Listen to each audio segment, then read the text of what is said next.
Quizá este último módulo del curso presenta unas dificultades especiales, porque además de evolución, trata de religión, de agricultura, de sociedad, de moral, de muchos aspectos relacionados o no con la evolución. Es el capítulo 22 de Futuima. La evolución, por supuesto, es un hecho, una hipótesis que está bien fundamentada, que es muy improbable que sea falsa. La teoría de la evolución no es una especulación, sino un complejo conjunto de hipótesis bien fundamentadas que explican cómo se produce la evolución. Pero atención, la evolución, como hemos visto en todos estos módulos, tiene su efecto y su fundamento en los genes. Ahora, y la inteligencia, y la moral.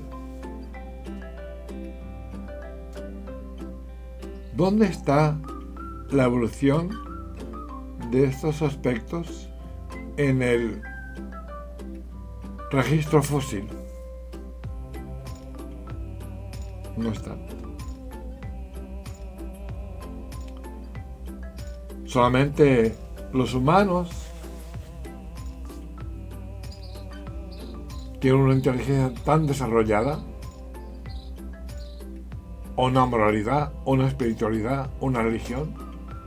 ¿Dónde están los genes de estos aspectos en el ciclo evolutivo?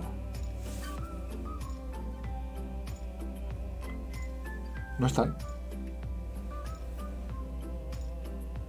No se pueden estudiar con los mismos métodos, con la misma metodología que estudiamos la biología o la evolución, el registro fósil. Y aquí surge el problema. Lo que yo creo que es el problema. Ustedes, cada uno de ustedes tendrá su opinión y posiblemente diferente y con todo respeto, igual de autorizada que la mía. Y es que los que discuten evolución desde el punto de vista religioso generalmente no conocen muy bien lo que es evolución.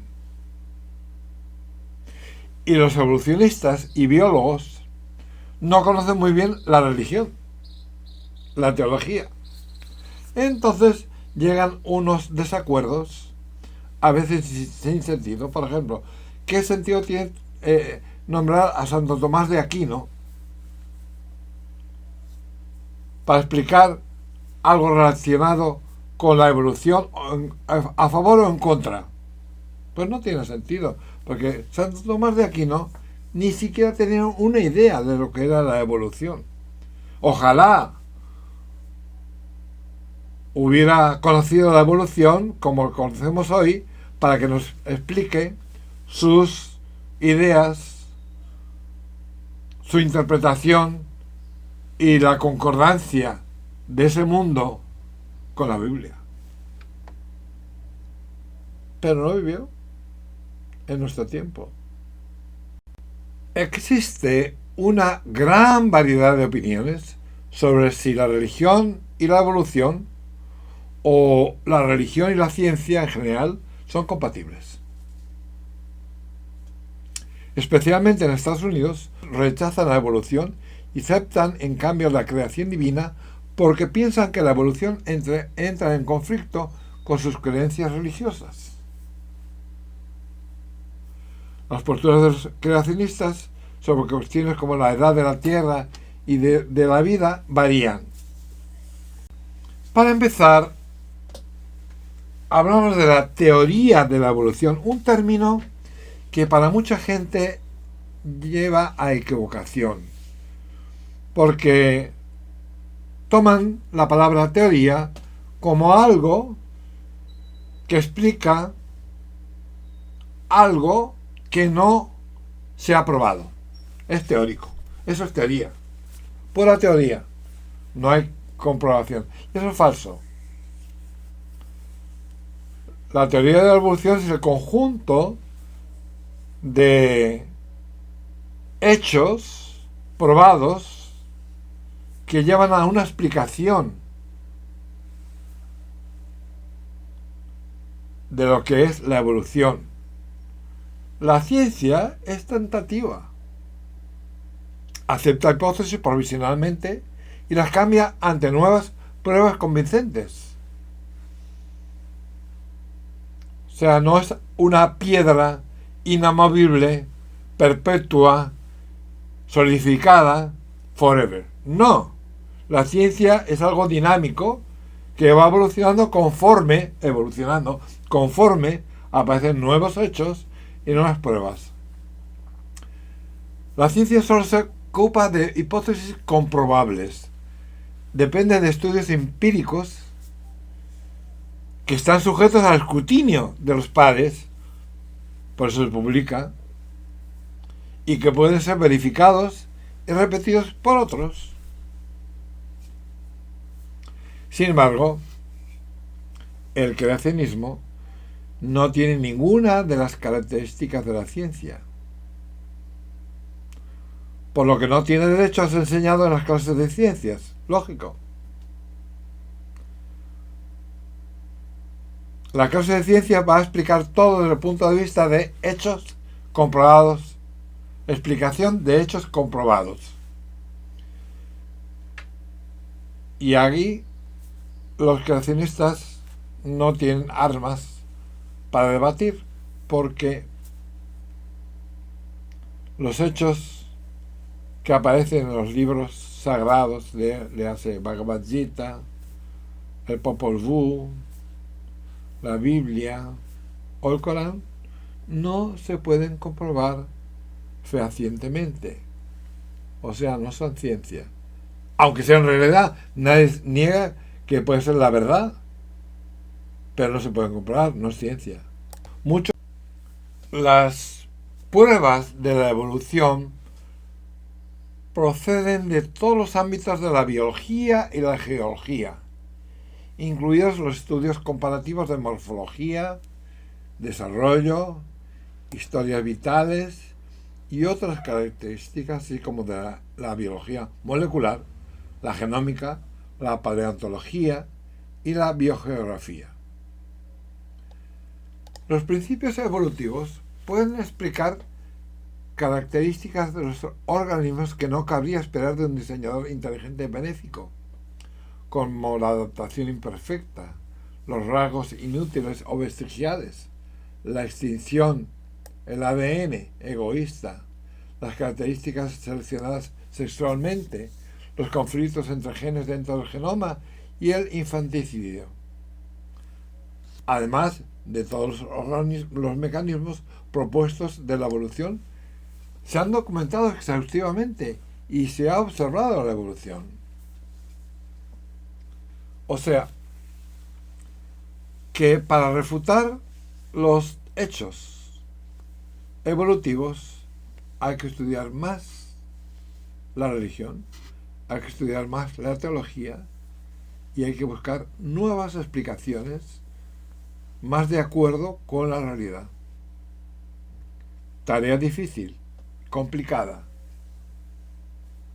porque ponemos al teólogo a estudiar biología y al biólogo evolutivo a estudiar teología. ¿Cuándo llegaremos a una fusión de ambos hábitos? No se sabe. Pero la verdad es que los biólogos no podemos explicar la inteligencia, la moral, la espiritualidad